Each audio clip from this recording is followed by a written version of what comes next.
9월 8일 화요일 매일성경입니다. 매일성경 본문은 창세기 41장 37절에서부터 57절에 있는 말씀입니다. 먼저 본문 말씀을 읽도록 하겠습니다. 바로와 그의 모든 신하가 이 일을 좋게 여긴지라. 바로가 그의 신하들에게 이르되 이와 같이 하나님의 영에 감동된 사람을 우리가 어찌 찾을 수 있으리요 하고 요셉에게 이르되 하나님이 이 모든 것을 내게 보이셨으니 너와 같이 명철하고 지혜 있는 자가 없도다. 너는 내 집을 다스리라. 내 백성이 다 내 명령에 복종하리니 내가 너보다 높은 것은 내 왕자뿐이니라. 바로가 또 요셉에게 이르되 내가 너를 애굽 온 땅의 총리가 되게 하노라 하고 자기의 인장 반지를 빼어 요셉의 손에 끼우고 그에게 세마포 옷을 입히고 금사슬을 목에 걸고 자기에게 있는 버금 수레에 그를 태우매 무리가 그의 앞에서 소리 지르기를 엎드리라 하더라. 바로가 그에게 애굽 전국을 총리로 다스리게 하였더라. 바로가 요셉에게 이르되 나는 바로라. 애굽 온 땅에서 내 허락이 없이는 수족을 놀릴 자가 없으리라 하고 그가 요셉의 이름을 사브낫 바네아라 하고 또 온의 제사장 보디베라의 딸 아스낫을 그에게 주어 아내로 삼게 하니라. 요셉이 나가 애굽 온 땅을 순찰하니라. 요셉이 애굽 왕 바로 앞에 설 때에 30세라. 그가 바로 앞을 떠나 애굽 온 땅을 순찰하니 일곱 해 풍년에 토지 소출이 심히 많은지라.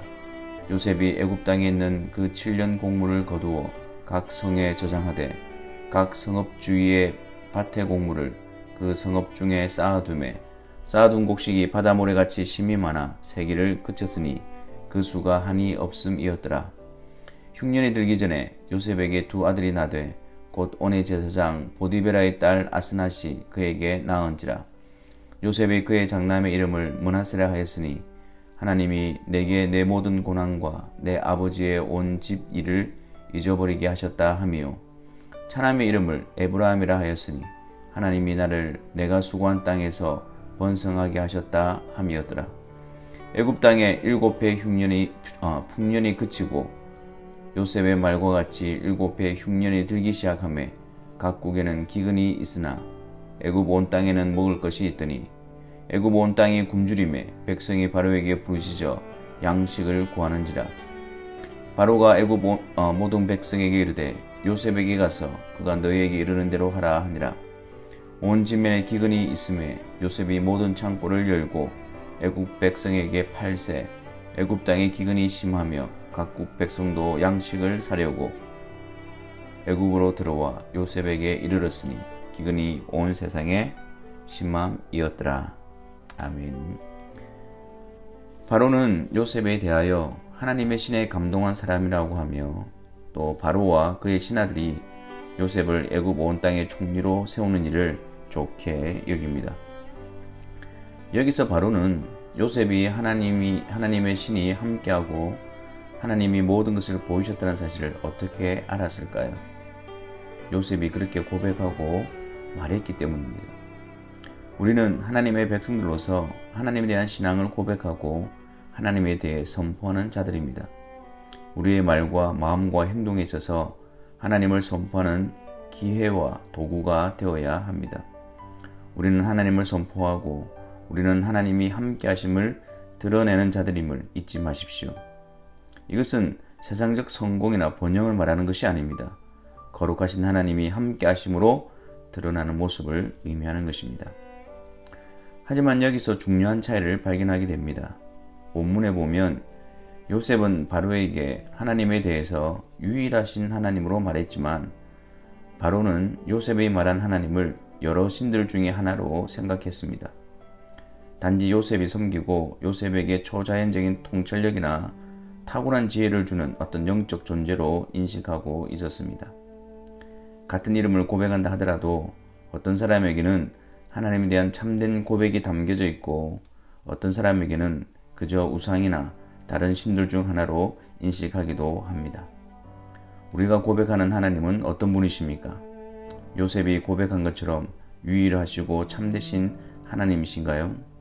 아니면 바로가 말하는 것처럼 여러 신들 중에 하나로 여기는 하나님은 아닌가요? 바로는 요셉을 애굽의 총리로 세우고 사브낫 바네아라는 애굽식 이름을 지어줍니다. 그리고 애굽의 지도층인 온 제사장 보디베라의 딸 아스낫을 아내로 삼게 합니다. 이것은 바로가 얼마나 요셉을 신뢰하고 있으며 기대가 큰 것임을 보여주는 대목입니다. 하지만 이러한 호의에는 요셉을 애굽인으로 동화시키려는 의도가 깔려 있었습니다. 한마디로 바로는 요셉을 애굽 사람이 되기를 바랬고 완전히 애굽에 녹아들기를 바랬던 것입니다. 요셉을 애굽에 완전히 동화시키기 위한 호의였습니다. 하지만 그 가운데서도 요셉은 하나님의 중심의 태도와 또 신앙을 놓지 않았습니다. 애굽은 요셉으로 하여금 섞이게 하고 동화시키려 하였지만 요셉은 그 가운데서 더욱 하나님의 사람으로 구별되어 갔습니다. 우리는 세상 속에 동화되어 가고 있나요? 아니면 세상 속에서 구별되어 가고 있나요?